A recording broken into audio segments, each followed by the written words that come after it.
and he felt patronised. "We've still got a scrap of that old porker we killed. One of the littery side is doing nicely." I followed his gaze. Yes, penned in a so far untamed corner of the garden, it was chewing its way through the scrub with every appearance of enjoyment. "I don't like the way it's eyeing your hat," I told Paige with a laugh. "Indeed. After all those brambles and nettles, straw would be an Epicurean feast. Now, good day to you, Kenton, and don't forget what I said." Dr. Page took my arm, propelling me towards his trap.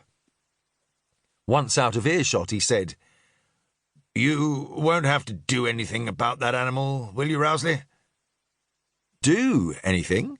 I repeated stupidly. "Blakemore, the last land agent, was very much against tenants keeping any sort of livestock, even the odd hen, for goodness sake." "Did he give any reason?"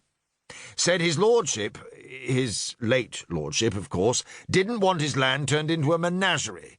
Personally, I think it was the man's own prejudice." Well, I trust his son has more sense. At least in public I did. In private was entirely a different matter. And to be sure, well-fed workers should be better workers, shouldn't they? Purely in terms of self-interest, Lord Croft should encourage such activity. But might not, I conceded silently, if he actually knew about it. Paige clapped me on the shoulder. "It's clear his agent has more sense, at any rate. Of course it's right that people should eat adequately. How a family can sustain itself on bread soaked in tea to taste like meat, I cannot imagine. But I have been idle long enough," Paige said quickly, almost as if he wished to dissociate himself from any criticism of my employer that his words might have implied. "Good day to you." He waited until I was on horseback before he waved and set off.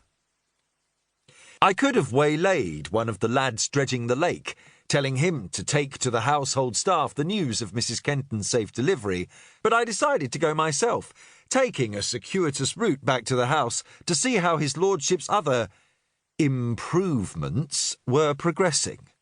No, I must not allow irony to enter my thoughts, let alone my voice, when I spoke of them. In truth, there was much urgent work needed to preserve the house and the Capability Brown estate. The house in particular needed attention. The original must have been Tudor, perhaps earlier, in a sort of capital E shape.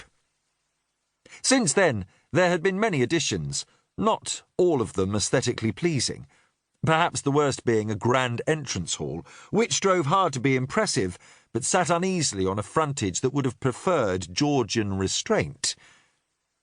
Much of his land, not just here in Shropshire, but in other counties across the country, was in bad heart too.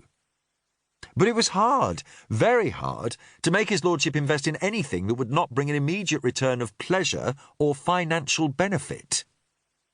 I was becoming accomplished in delivering half-truths, if not outright lies. Leaving Esau to the care of the stable lad, I chose to enter the house through the servants' entrance, though I was sure that Mr. Bowman would have preferred to see me bowed and scraped through the imposing entrance hall into the corridor leading to my office. What must these men and women, through whose territory I passed, make of my habit? Some might have suspected me of spying on the menial staff, from the latest terrified tweenie who pressed into the shadows as I walked past, to the occasional pop-valiant footman. In fact, I did it in honour of my father, once a country clergyman. In his time, he had experienced the humiliation of being turned from the front door as one too lowly to use it. When he became an archdeacon, of course, this was no longer the case. Perversely, he would often insist on using the below-stairs route, greeting his old friends as he did so.